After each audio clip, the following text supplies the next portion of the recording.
আসসালামু আলাইকুম দর্শক।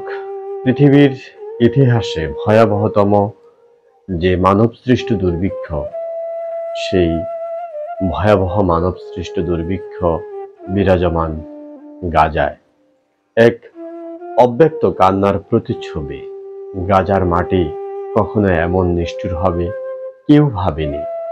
যেখানে গাছেরা কবে যেন মাথা তুলে দাঁড়ানো ভুলে গেছে, যেখানে মানুষের চোখে আর জলই পড়ে না, শুধু পড়ে ক্ষুধার তীব্র ঘূর্ণি বাতাস।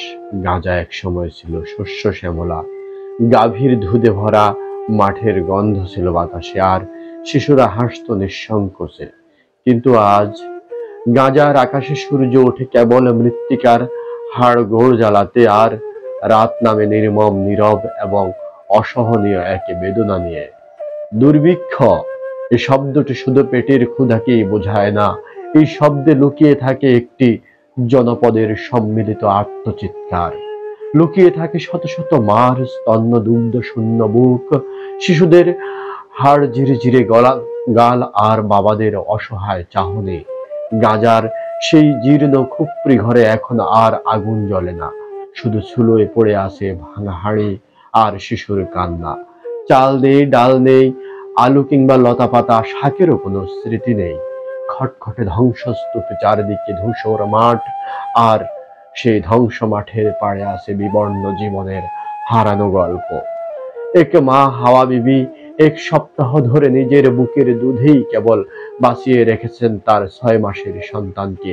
নিজের খাওয়া নেই, পানি নেই, কিন্তু সন্তানের মুখে এক ফোঁটা জলও যেন না শুকায়, সেই প্রাণান্ত চেষ্টায় তিনি দিনের পর দিন ঘুরে বেড়িয়েছেন গ্রাম থেকে গ্রামে। কোনো এনজিও, কোনো চেয়ারম্যান কেউ আসেনি।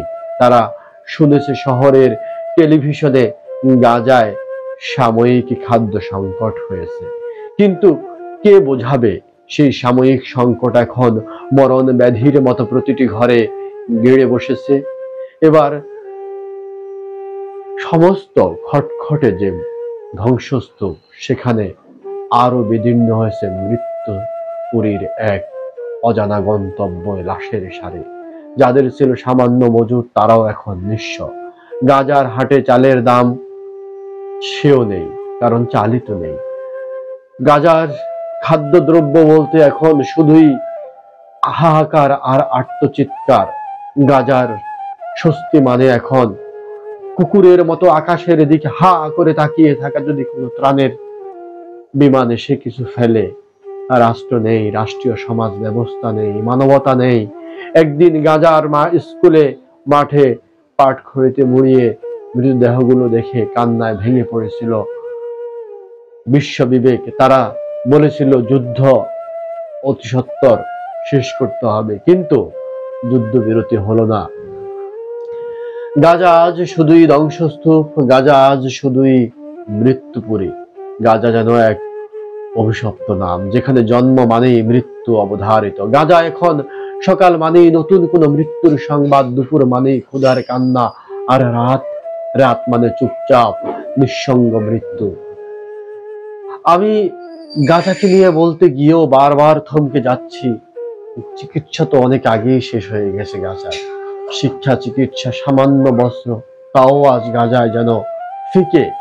গাজা এখন বসবাসের দুঃস্বপ্নময় একটি জায়গা, যারা মৃত অঞ্চল হিসেবেই এখন পৃথিবীর মানচিত্রে পরিচিত। গাজার মানুষ মরছে, কারো খেয়াল আছে কি? বিশ্ব মানবতা ছেয়ে দেখছে শুধু গাজার মৃত্যু আর করুণ হাহাকার। অথচ এই আরব বিশ্বে গাজাকে মুসলিম বিশ্ব চাইলেই কিন্তু তার অধিকার ফিরিয়ে দিয়ে এই মৃত্যুপুরীকে একটি শান্ত পরিবেশ ফিরিয়ে দিতে পারে। বিশ্ব বিবেকে যেখানে চুপ, সেখানে মুসলিম বিশ্ব কেন চুপ থাকবে? গাজার হাহাকার আজ শুধু আরশে আজিমের উপর নির্ভরশীল। যদি সেখান থেকে সত্যিকার অর্থেই ওই আত্মচিৎকার পৌঁছে গিয়ে তার বদৌলতে কিছু ফিরে আসে, তা হবে এই পৃথিবীর জন্য ভয়াবহ কোনো দুর্যোগ। আমরা সকলে যেন সেই দুর্যোগের জন্য প্রস্তুত থাকি।